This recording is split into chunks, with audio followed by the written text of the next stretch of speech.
and I'm like walking in from the parking deck, and I see these like 4 guys. This is 2014, so we're 13 years out of 9/11 at this point.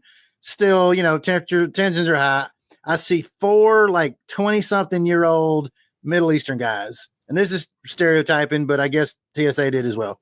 So I see them walking into the airport, and we're in the parking deck together. They're a few feet away from me. Like nobody's got any bags. We're in the international terminal. Nobody's got any bags, and they're walking like if it was like the 4 of us going somewhere, we'd all be elbowing each other and making jokes and talking or something. Mm-hmm. But these guys were like, nobody was talking. They were just kind of nervous for some reason. Nobody's talking. I'm like, that's kind of suspicious. So I get into the terminal. Sure enough, they've gone through like into the international terminal. I'm like, this doesn't feel good. They go through security. They don't have anything on them. They got like, shirts and pants or whatever.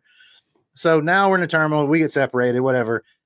Damn it, if they're not on my flight. And this is like, transcontinental flight, big wide body, lots of gas in it. They're on my flight. I'm like, damn. Like, the guys, like, I don't know. I mean, I saw them come in, no luggage. Who flies to America from England with no luggage? I saw them come in. I'm like, right about the time, I'm like, okay, do I say something? Well, crap, like, I mean, how many these people must be every single teenage Middle Eastern kid must be getting so used to getting harassed. Maybe they're so tired of getting profiled. They just mailed all their shit ahead and they're just going to fly because they're tired of getting searched and profiled as terrorists. I was at kind of a like fuck it point in my life anyway. So I was like, you know what? I'm just going to roll the dice, whatever. If I die, I die is what you thought. Exactly. I'm just going to get on the plane. So like, I'd rather be blown up in the air than be called racist right now. Exactly. And it was just kind of like one of those, like, I'm tired and I just don't care anymore. Not that I had a death wish. I'm just like, whatever. I could just do whatever. If we die, we die. Exactly. Before we go to get on the report right away. They had these funny flame retardant passports. Yeah, exactly. Yeah, they had a Roman candle alarm clock and this bowling ball candle, So anyway, so like before we board the plane, like all of a sudden they stop everybody from boarding the plane, and like there's like the little hamster tube that like goes out from like the terminal to the airport to the airplane. Tunnel. They stopped that and they moved like another one in, so it's shaped like a Z. So it's like this. So like one's coming off the terminal, then you make a turn and there's like a blind corridor, and then you make another turn to get to the plane. So like a lady gets called, like they're calling people individually. So they call her, she goes to get on the plane. They call these 4 guys, they all go to get on the plane. And then like I'm up next. And as I get down to like, I'm just making the turn, right as I turn the corner, the guys are like 50 feet ahead of me, like doors on the outside of this thing, just like open up, like arms grab these guys like a magic trick. They just went swoop like a snap and they were gone. It was like a trap door. Like they just like the walls just were like trap doors, and like just these like black, like tacked up arms with the glove just snap, and they were gone in a split second. And like the lady, like way up in front of me, like she turns and kind of looks back, and she's looking at me and I'm looking at her. And then they got like everybody off the airplane again who had already boarded, and they unpacked everybody's shit. We sat there for like 2 hours. They unpacked the whole plane, searched the plane. We all got on the plane, obviously flew home. Like I'm Googling it. I'm like never found another word about it. But like, I don't know if these guys were like wanted, they had them on camera. I don't know if they're like biometric thing just picked up like 4 young guys walking by themselves with no luggage in an international terminal. Yeah, I should have said something, but I was just kind of tired and was like, you could have been a complete hero of. Yeah, I missed you could have been like I'm Sully. Destined to not be a hero. That is not me. But anyway, like, I mean, I fly a lot, so like you see a lot of stuff. But man, he literally didn't. He saw terrorists boarding his plane and was like, "Not my problem." I'm gonna make a stink about it. I'm gonna be like, these fucking Persian guys smell like 5 different kinds of cologne. They're all wearing sandals. Sounds like they're making the stink. Yeah, I see people freak out. I didn't get close enough to smell them, but yeah, it's there's you've reached a certain point in your life where you've been married so many times, and like you just kind of get that, like, not that I want to die or anything, but like my level of involvement with stuff at this point in my life is just kind of like, meh, You listen to this, Taylor. He's been so beaten down. Yeah, whether these guys blow me up in the sky or not, I've got the same number of boats, don't I? Maybe parts of me will land on my boat.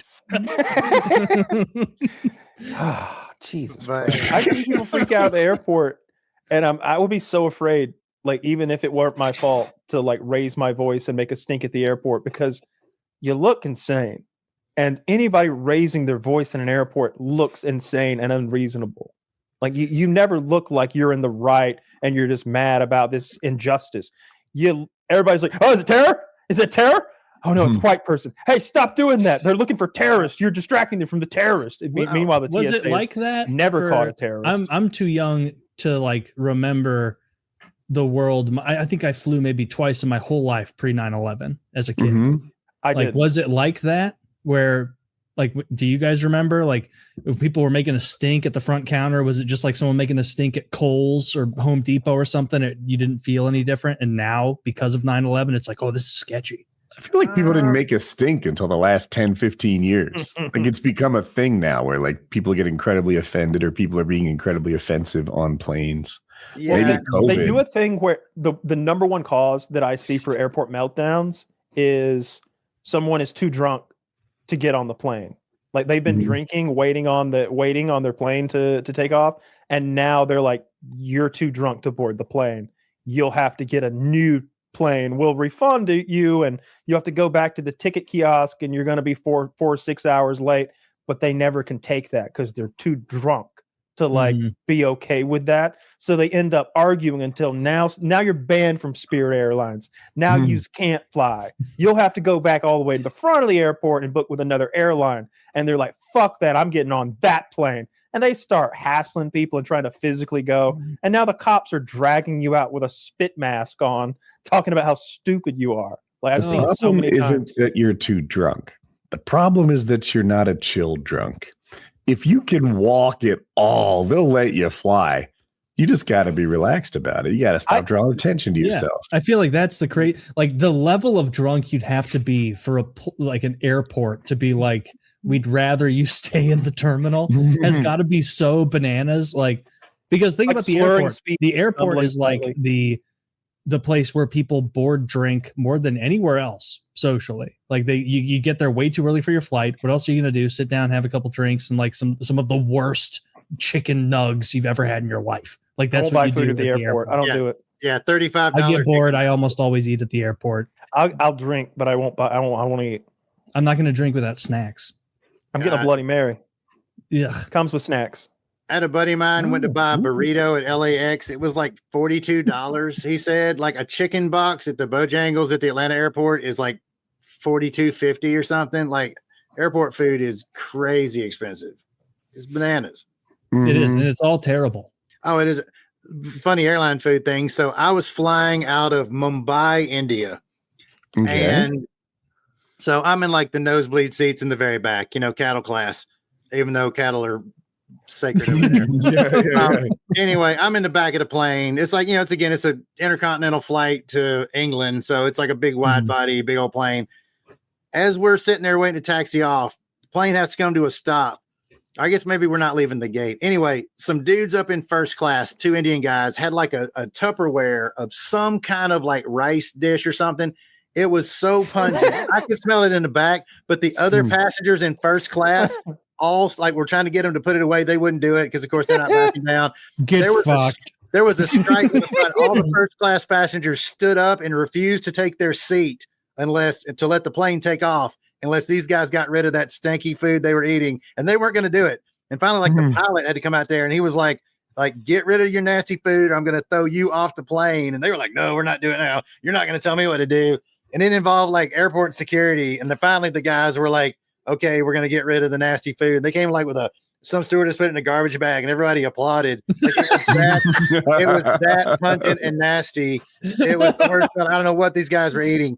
So finally we take off. I've got like a bad cold. I caught in Malaysia. I took some cold medicine that was like knocking me out more than I expected. So like, anyway, I'm just barely conscious. I remember at a different time on that flight, we're like somewhere over the Indian Ocean, and they're coming on like I wake up because the PA, they're going through like something in like 15 different languages. They finally get around to English. They're asking if there's a doctor on the plane and saying that we may have to land in Tehran in Iran for an emergency. And I'm like, crap. But anyway, I think we can probably make it to Istanbul or something, right? Oh my God, yeah. It's not that big of an emergency. What either the person died or it was resolved because we ended up not having to land. I think. Remember, maybe we touched down in like Istanbul or Saudi Arabia or somewhere. I was so out of it, I can't remember. But a different time though, a friend of mine flew to Vegas from Atlanta, and a cat died. A dude, not an actual cat. Oh, okay. A guy died on the flight. And like they didn't, I guess, not know what to do with him. So they basically was that like a black guy who's like a beatnik. That's what I think of when you say a cat died. Oh, sorry, no, just any dude. Sorry, that's just my lexicon. But anyway, just some guy dies on the plane, has a heart attack, something like that. Well, they like didn't know it. They just laid the guy's body like you know you get to kind of the part like where the cat like the pilot's area is right in front of you, and you kind of turn where they got all the coffee makers, all that kind of shit.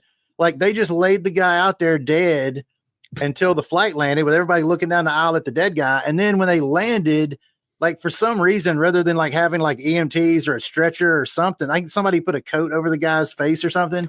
But the attendants just left the guy just laying there staring at the ceiling dead for the rest of the flight.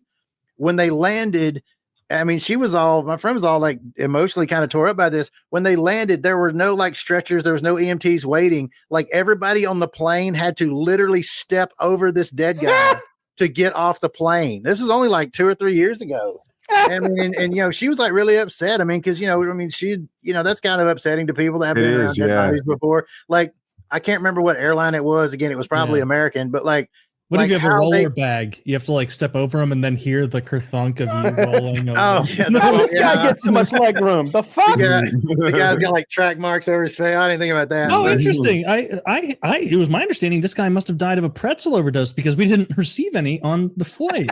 Yeah, for real. He ate it. Yeah.